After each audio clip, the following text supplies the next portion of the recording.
What's up everyone, Danny Lightning back with another CSR2 video. Today we are checking out the Nissan Rocket Bunny V2 Fairlady Z Z33. This is the Easter edition. It's a prize car from the 2022 Easter event. We're going to do a stage 6 maxed out shift pattern and tune. We're going to do a stage 5 shift pattern and tune. We're going to do a review on the car and we're going to see if we can find a live racing tune for this guy. Let's start off with the maxed out stage 6 shift and tune and let's see what this baby can do.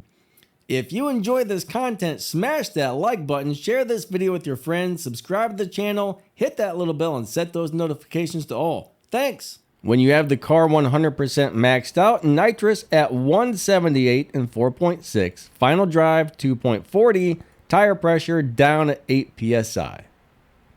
Now that's going to give us a dyno time of a 10.233.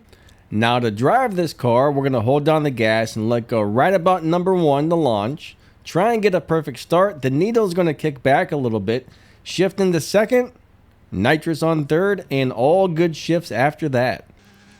3, 2, 1, go. Second, third nitrous, fourth, fifth, sixth gear. And that's about how you do this one, guys. 10.207, and if you do it just right, you might get down into the 10.1s. Now we have fitted all the parts back to stage 5, so let's go see how she does on stage 5.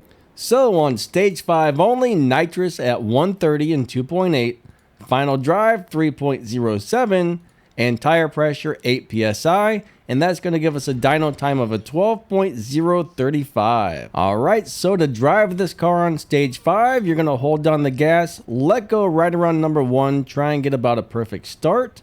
Right around 45 miles per hour or so, shift into second gear.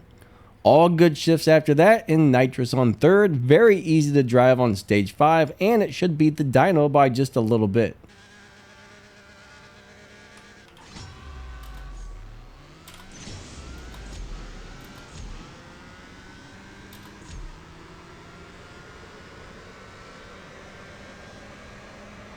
11.973. We got an 11.973, so that seems to be the best way to drive it on stage 5. Alright, let's do a little review on this car and then we'll talk about the live racing tune I found, which is probably going to be pretty decent. Alright, so maxed out, you're probably going to run about 10.2s, maybe you can get down to the 10.1s with a perfect run. You're going to do around 290 some miles per hour. 0 to 60 in probably like 1.5 or 1.6. 0 to 100 in around 2.5 or 2.6. And this is probably going to be like the 45th or 46th fastest tier 4 car in the game. So my overall thoughts on this car is that it's nice, but it's nothing too terribly special. Now I know a lot of people are going to wonder, can this car beat Tempest 3 tier 4 without having to switch cars? And unfortunately, no, it cannot.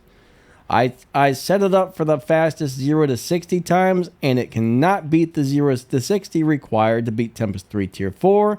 It can beat the boss, it can beat the top speed, but it cannot beat the 0 to 60 times. So if you're using this car for Tempest, you're going to have to swap your cars out at some point for that 0 to 60 race.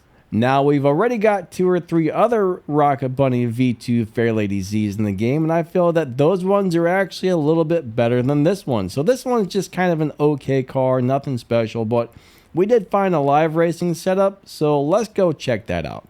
Now, if you want to do some live racing, guys, my advice is put the engine to stage 3, turbo to stage 3, intake stage 3, nitrous stage 3, body stage 3, tires stage 3, transmission stage 4. So bottom line is transmission is stage 4, everything else is stage 3. Alright? And nitrous stock. Final drive stock. Tire pressure stock. You don't have to change any of those, just refit those back to the stock tunes.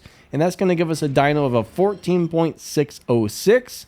And we want to make this run as close to 14.6 as possible without going faster than 14.6.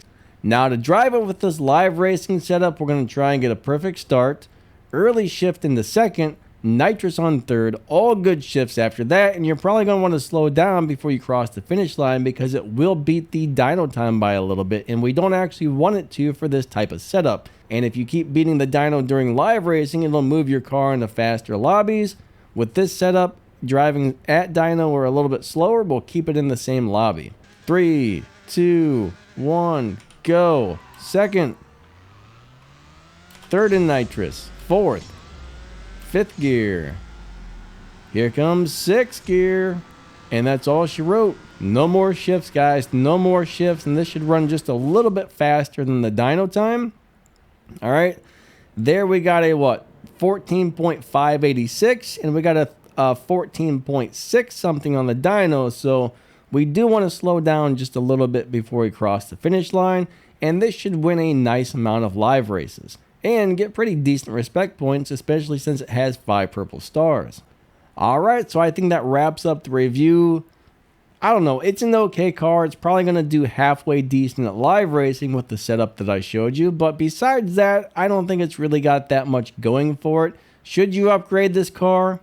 There's better cars to upgrade in the game. I think for me, this one's going to be a dust collector. It's going to be really cool to have in my garage, but I don't really see myself using it for anything unless I need it for some sort of event in the future.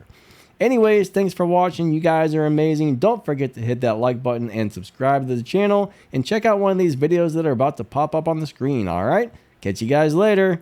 See ya.